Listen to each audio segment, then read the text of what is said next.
নমস্কার, আমি জয়ন আহমেদ। ই বাংলায় আপনাদের স্বাগত।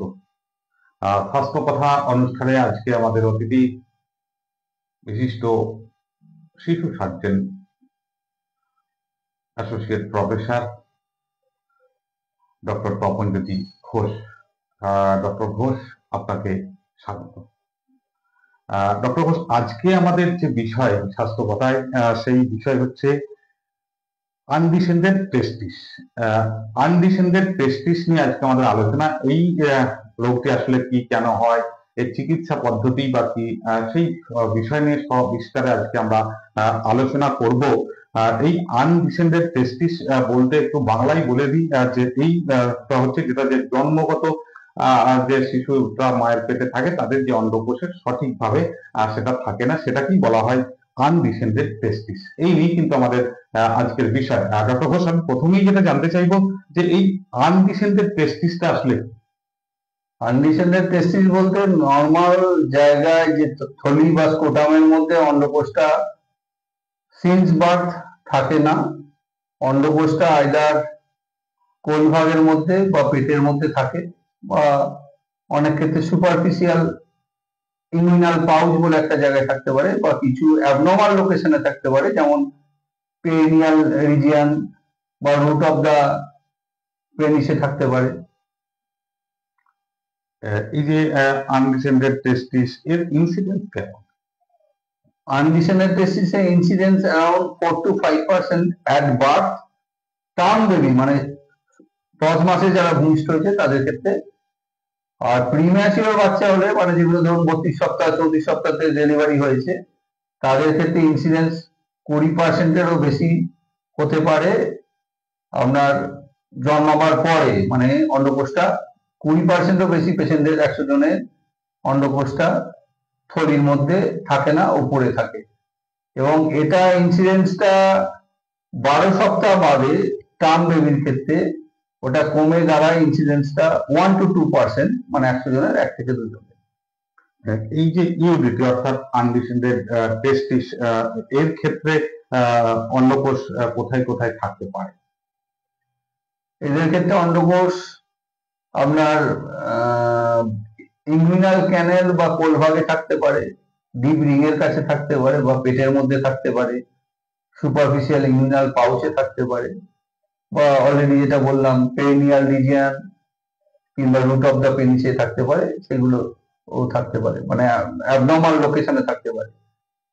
আর লেস দ্যান 1% ক্ষেত্রে অ্যানর্কিয়া হতে পারে, মানে অন্ডকোষটা থাকেই না, শুধু সূক্ষ্ম নালীটা ব্লাইন্ড এন্ডেড ভাস হিসেবে থাকে।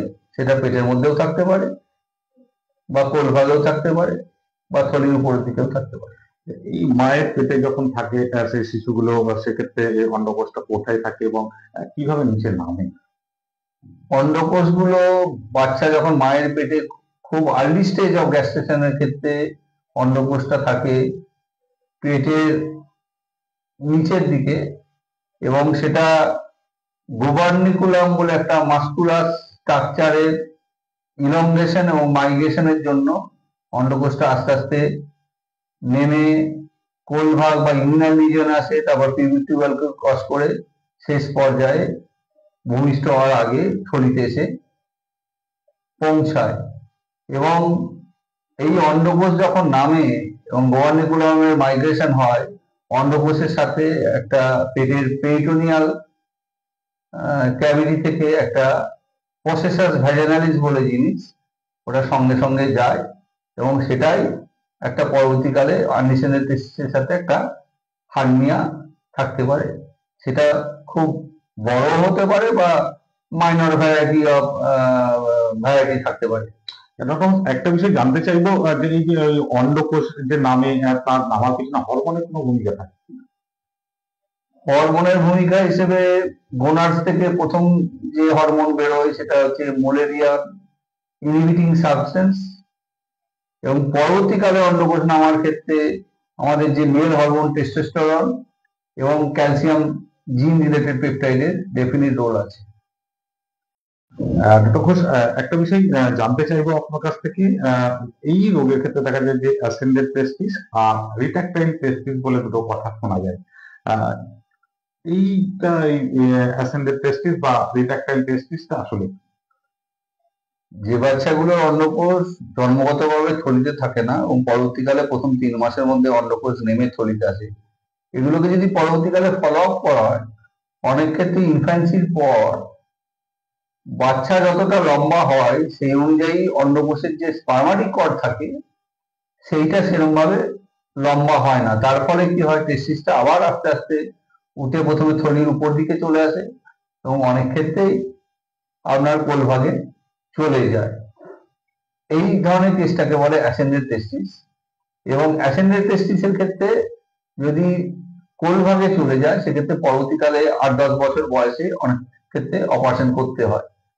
এবং রিট্রাক্টাইল টেস্টিসের যেটা টেস্টিস সেটা হচ্ছে নর্মাল ভাবে অন্ডকোষটা জন্মগত আহ, বাচ্চা জন্ম হওয়ার পর থাকে, কিন্তু যেটা হয় ইনফ্যান্সির পর স্পার্মাটিক কর্ডের স্প্যাজমের জন্য, মাসেল স্প্যাজমের জন্য অন্ডকোষটা মাঝে সাঝে উপরে উঠে যায়, থলির উপরের দিকে বা কোলভাগের দিকে যেতে পারে এবং সেটা কয়েক মিনিট থাকতে পারে, কয়েক ঘন্টা থাকতে পারে 24 ঘন্টার মধ্যে, বা 24 ঘন্টার মধ্যে প্রায় 24 ঘন্টার কাছাকাছিও থাকতে পারে। পেশেন্ট দেখে কিভাবে বোঝেন যেটা রিট্রাক্টাইল টেস্টিস? রিট্রাক্টাইল টেস্টিসের ক্ষেত্রে অন্ডকোষটা যদি বাচ্চাকে দাঁড় করিয়ে হাত দিয়ে টেনে, মানে পেটটাকে বা কোলভাগটাকে চুচে যদি নামানো হয়, অন্ডকোষটা থলির নিচে নামবে এবং ছাড়ার পরও দেখা যাবে অন্তত 1 মিনিটের বেশি ওটা নিচে থেকে যাচ্ছে। কিন্তু আমাদের আনডিশনের টেস্টিসের ক্ষেত্রে অনেক ক্ষেত্রেই নামানো যাবে না থলির ওখানে, বা কোনোভাবে টেনে টুনে নামালেও সেক্ষেত্রে ছেড়ে দিলে সঙ্গে সঙ্গে আবার উঠে চলে যাবে। এইভাবে মানে আনডিশনের টেস্টিস এবং রিট্রাক্টাইল টেস্টিসের মধ্যে ডিফারেন্স করা হয়। একদম। এই ইউডিটি ক্ষেত্রে অপারেশন কোন সময় করা উচিত বলে আপনার মনে হয়? আনডিশনের টেস্টিসের ক্ষেত্রে অপারেশন করা হয় 6 মাস থেকে 12 মাসের মধ্যেই। তার কারণ 6 মাস থেকে 12 মাসের 6 থেকে 12 মাসের পরেই অন্ডকোষে জার্ম সেল কোষের সংখ্যা কমতে থাকে এবং তাড়াতাড়ি অপারেশন করা হয় মেনলি ফার্টিলিটির কারণে। এবং আরেকটা যে কারণে আর্লি অপারেশন করা হয় সেটা হচ্ছে যে যদি তাড়াতাড়ি অপারেশন করে নেওয়া হয় সেক্ষেত্রে পরবর্তীকালে অ্যাডাল্ট লাইফে অন্ডকোষের ক্যান্সারের ইনসিডেন্স কিছুটা কমে যায়। এবং আরো যেটা কারণ, আনডিশনের টেস্টিস মাসের পর মাস ফেলে রাখলে ট্রমা হয়ে যাওয়ার টেস্টিসের সম্ভাবনা থাকে এবং টর্শন টেস্টিস মানে অন্ডকোষটা পাক খেয়ে যেতে পারে, সেই সম্ভাবনাটাও কিছুটা কমে যায় অন্ডকোষের অপারেশন করে নিলে। আর একটা যেটা ব্যাপার, 6 মাস থেকে 12 মাসে অপারেশন করলেও যদি খুব বড় পেটেন্ট হার্নিয়া থাকে আনডিশনের টেস্টিসের সাথে এবং সেটা যদি সিমটোমেটিক হয় সেক্ষেত্রে কিন্তু অপারেশন 6 মাসেরও আগে করে নিতে হয়। এই যে এই রোগ নির্ণয়ের ক্ষেত্রে আল্ট্রাসাউন্ড অর্থাৎ ইউএসজির ভূমিকা কিছু আছে? এই ক্ষেত্রে দুটো স্কুল অফ থট আছে। অধিকাংশ সার্জন যেটা করে আনডিশনের টেস্টিস হাতে করে কোলভাগে বা থলির উপরে পেলেও রুটিন হিসেবে আল্ট্রাসোনোগ্রাফি করে, সেটা অন্ডকোষটা কোলভাগেও থাকতে পারে বা পেটের মধ্যেও থাকতে পারে। আর কিছু সার্জন পেডিয়াট্রিক সার্জন আছে যারা মনে করে যে হাতে করে অন্ডকোষ পাওয়া গেলে সেক্ষেত্রে আল্ট্রাসোনোগ্রাফি করার দরকার নেই। এই অপারেশনের ক্ষেত্রে আমরা দেখি যেটা বিশেষভাবে দুভাবে অপারেশন করেন আপনারা সার্জনরা। একটা হচ্ছে ওপেন করেন, আবার কিছু ক্ষেত্রে ল্যাপ্রোস্কোপি। এই ল্যাপ্রোস্কোপি কতটা ভূমিকা? যদি কোনো পেশেন্টের অন্ডকোষ কোলভাগে হাতে পাওয়া যায় বা বোঝা যায় সেক্ষেত্রে কোনো ল্যাপ্রোস্কোপির ভূমিকা নেই। যেই কেসে আল্ট্রাসোনোগ্রাফি করতে বলে দিয়েছে পেটের মধ্যে অন্ডকোষ আছে, কিংবা যেই কেসে আল্ট্রাসোনোগ্রাফিতে ডিটেক্টেড হয়নি বা হাতে করে অন্ডকোষ পাওয়া যাচ্ছে না, সেই কেসে ল্যাপ্রোস্কোপির রোল আছে। আগে পোর্ট করে ডায়াগনস্টিক ল্যাপ্রোস্কোপি করা হয় এবং পেটের মধ্যে যদি অন্ডকোষ পাওয়া যায় তখন ফার্দার থেরাপিউটিক ল্যাপ্রোস্কোপি করা হয়। অপারেশনের পর কি কোনো পার্শ্ব প্রতিক্রিয়া হতে পারে পেশেন্টের? অপারেশনের সময় ইমিডিয়েট সাইড এফেক্ট যেটা ভাঁজ ডিফারেন্স বা সূক্ষ্ম নালী বা অন্ডকোষের যে ধমনী টেস্টিকুলার আর্টারি ইনজুরি হওয়ার ভয় থাকে, সেটার ইনসিডেন্স যদিও এক্সপার্ট হ্যান্ডেল less than 1%। পরবর্তীকালে যেটা হতে পারে ইনফেকশন হতে পারে, থলির সেলাই খুলে যেতে পারে বা হেমাটোমা বা রক্ত জমে যেতে পারে, সেই সব ধরনের ভয় থাকে। আর লং স্ট্যান্ডিং সাইড এফেক্টের মধ্যে যেটা অন্ডকোষে অ্যাক্টোপি বা টেস্টিকুলার অ্যাক্টোপি হতে পারে এবং রিট্রাকশন অফ দ্য টেস্টিস, মানে অন্ডকোষটা আবার কিছুটা উপরে উঠে যেতে পারে, এই ধরনের সমস্যা হতে পারে। এই অপারেশনের পর সেই পেশেন্টের আবার কতদিন পর মোটামুটি রিভিউ করা প্রয়োজন বলে মনে হয়? আমরা ছুটির পর জানি 2 সপ্তাহ বাদে আসতে বলি, একবার দেখে নিই অন্ডকোষটা প্রপার ঠিক জায়গা আছে কিনা, উপরে কিছুটা উঠে গেছে বা কোনো অসুবিধা আছে কিনা, সেলাইও কেটে দিই।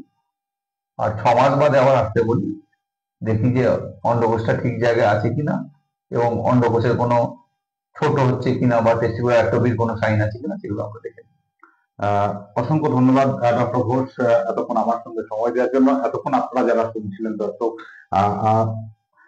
আমাদের যে আজকের বিষয় আনডিসেন্ডেড টেস্টিস, সেই বিষয় নিয়ে বিশদে আলোচনা করলেন বিশিষ্ট pediatric surgeon doctor Tapanjyoti Ghosh. Doctor Ghosh কিন্তু আরামবাগে বসেই এই ধরনের জটিল অপারেশন গুলো কিন্তু করছে, যে অপারেশনের জন্য ছুটে যেতে হয় কলকাতা বা কলকাতার বাইরেও অনেকে ছুটে যান। তাদের জন্য নিশ্চিতভাবে এটা একটা সুখবর যে ডক্টর তপনজ্যোতি ঘোষ, শিশু সার্জন, MSMCH পেডিয়াট্রিক সার্জন, তিনি কিন্তু আরামবাগে বসে এই ধরনের জটিল অপারেশন গুলো করছেন। যারা এতক্ষণ আমাদের অনুষ্ঠান দেখছিলেন তাদেরকে অসংখ্য ধন্যবাদ।